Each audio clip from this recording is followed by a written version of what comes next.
हर्ष दर्शकों, मैं हूं आपकी होस्ट और दोस्त ज्योतिषाचार्य पूजा और स्वागत है आपका मेरे नए यूट्यूब चैनल डिकोड एस्ट्रोलॉजी में। यहां हम ज्योतिष के कुछ गूढ़ ज्ञान को सीखेंगे और अनुभव करेंगे। साथ ही हम ज्योतिष की दुनिया में गहराई से उतरेंगे। जीवन में हो रही प्रत्येक घटनाओं के पीछे क्या तार्किक और लॉजिक रीज़न है उसको समझने का हम प्रयास करेंगे।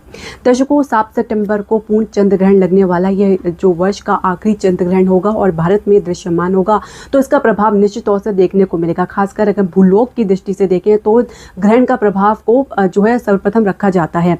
तो भारत में इसका क्या प्रभाव देखने को मिलेगा और विश्व में क्या देखने को मिलेगा, इस वीडियो में चर्चा करेंगे। तो 7 सितंबर 2025 को लगने वाला चंद्र ग्रहण कुंभ राशि में पूर्व भाद्रपदा नक्षत्र में लगेगा। भारत में ज्योतिष एवं धार्मिक दृष्टिकोण से और समय और दृष्टता के अनुसार समझे तो ये ग्रहण भारत में स्पष्ट रूप से दिखाई देगा।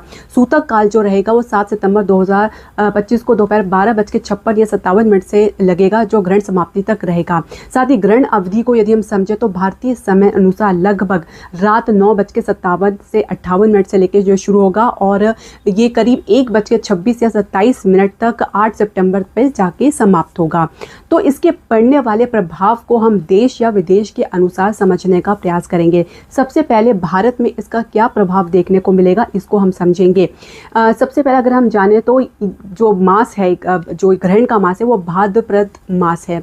इसके अलावा जो घटित घटनाएं होंगी भारत में, वो अगर हम समझे तो जो क्षेत्र इसके दायरे में आएंगे वो है उड़ीसा, आंध्र प्रदेश, बेंगलोर, महाराष्ट्र और मिडिल ईस्ट के कुछ क्षेत्रों में तनाव, उपद्रव और युद्ध भड़काने वाली स्थिति बढ़ने की संभावना देखी जा सकती है। इस प्रकार की धार्मिक उन्माद या तनाव देखने को मिल सकता है। इसके अलावा जहाँ पे चावल की खेती होती है वहाँ पे पानी के कारण कुछ गिरावट देखने को मिल सकती है। दूध से संबंधित वस्तुएं प्रभावित हो सकती हैं। साथ ही इनमें कुछ गिरावट देखने को मिल सकती है। अब ग्रहण का जो धृति योग में होने के कारण एंटरटेनमेंट इंडस्ट्री में भी गिरावट या कुछ कंट्रोवर्सीज देखने को मिल सकती है, जिसकी वजह से इनकी साख को धक्का लग सकता है। ग्रहण में ग्रहों की स्थिति को यदि हम समझे तो इसके अनुसार चंद्रमा जो है राहु के साथ युति में रहेगा। साथ ही इनके जो सप्तम भाव में रहेंगे सूर्य, केतु, बुध का जो है समसप्तम भाव बनने से ये रोग का प्रकोप का संकेत देता है। इसके अलावा उपद्रव में वृद्धि होती है। अग्निकांड की जो बहुत घटनाएं देखने को मिल सकती है, प्राकृतिक प्रकोप देखने को मिलेगा। साथ ही इसके कारण कष्ट भी देखने को मिलेगा, परंतु चंद्र पर गुरु की दृष्टि पड़ने से नकारात्मक प्रभाव से मुक्ति भी मिलेगी। यानी अगर कुछ समस्या है तो उसका समाधान भी आपको देखने को मिलेगा। जिस राशि के लिए ग्रहण अशुभ है उन्हें यथोचित दान जाप करना चाहिए। रोग इत्यादि स्थिति में महामृत्युंजय का जाप करना चाहिए। इसके अलावा ग्रहण मुक्ति के बाद स्नान दान का बहुत महत्व है, तो इस महत्व को आगे आप फॉलो करें। इसको जो जितना हो सके अपने यथाशक्ति आप करें। इसके अलावा भारत के अतिरिक्त संपूर्ण विश्व में इसका प्रभाव देखने को मिल सकता है, जिसमें यूरोप है, संपूर्ण एशिया के देश हैं, ऑस्ट्रेलिया, न्यूजीलैंड है, पश्चिमी उत्तरी अमेरिका और दक्षिण अमेरिका के पूर्व क्षेत्रों में ये दिखाई देगा। ग्रहण का कुंभ राशि में यानी एक्वेरियस साइन में ये हो रहा है और कुंभ का संबंध जो होता है वो क्रांति, तकनीक और मानवीय कल्याण और सामूहिक चेतना से होता है। निश्चित तौर से इस स्तर पे आपको कहीं ना कहीं उतार चढ़ाव देखने को मिलेगा। ऐसे में टेक्नोलॉजी और सोशल मीडिया के क्षेत्रों में कोई बड़ा बदलाव आपको देखने को मिल सकता है, कोई बड़ी डिस्कवरी आपको देखने को मिल सकती है। मानव अधिकार, सामूहिक आंदोलन या पर्यावरण आंदोलन में इसमें बढ़ोतरी आपको देखने को मिल सकती है। इसके अलावा अन्य क्षेत्रों में अगर हम समझे तो लोगों के इमोशनल में क्लैरिटी, पुरानी आदतों को छोड़ने और संबंध में सुधारने की प्रवृत्ति देखी जा सकती है। एक प्रकार से एक जो है कह सकते हैं कि चेतना शक्ति में जागरण देखा जा सकता है।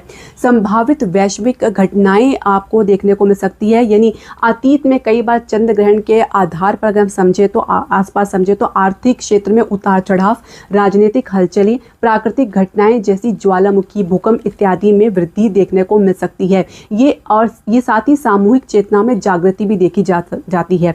तो राशियों पर और ज्योतिषीय प्रभाव लाभकारी जो राशि है हम समझे इस दौरान, उसमें मेष, मिथुन, कन्या, वृश्चिक, धनु, इन पर ग्रहण का विशेष रूप से प्रभाव आपको देखने को मिलेगा, जो कि शुभ फलदायिनी होगा। साथ ही निवेश में और संपत्ति, वाहन, सुख, करियर, उन्नति जैसे लाभ मिल सकते हैं। इसके अलावा भारतीय वैदिक ज्योतिष के अनुसार यदि हम समझे तो मिथुन राशि, धनु राशि और मकर राशि वालों को विशेष लाभ मिलेगा।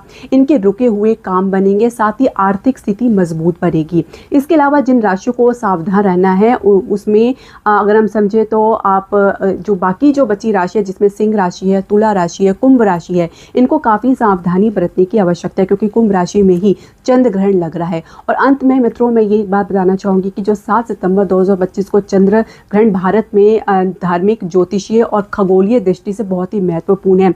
इसके प्रभाव से जो है कोई भी अछूता नहीं रह पाएगा।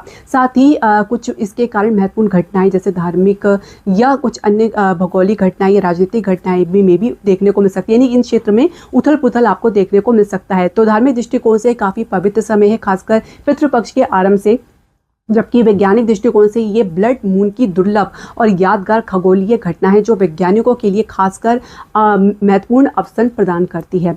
तो दर्शकों, ये जानकारी आपके लिए काफ़ी महत्वपूर्ण रहेगी और हम आशा करते हैं आप आगे भी हमारे साथ जुड़े रहेंगे अन्य वीडियो में। इसके लिए आप हमारे चैनल को लाइक, शेयर और सब्सक्राइब करना बिल्कुल ना भूलें। इसके अलावा मैं आपको एक बात ज़रूर याद दिलाना चाहूँगी कि आप मेडिटेशन नित्य करें, इससे आप अपने जीवन में बदलाव देख सकते हैं। इसके अलावा यदि आप अपनी कुंडली का विश्लेषण मुझसे कराना चाहते हैं तो डिस्क्रिप्शन बॉक्स में दिए गए कॉन्टैक्ट डिटेल में आप मुझसे कांटेक्ट कर सकते हैं। धन्यवाद। हरे कृष्णा।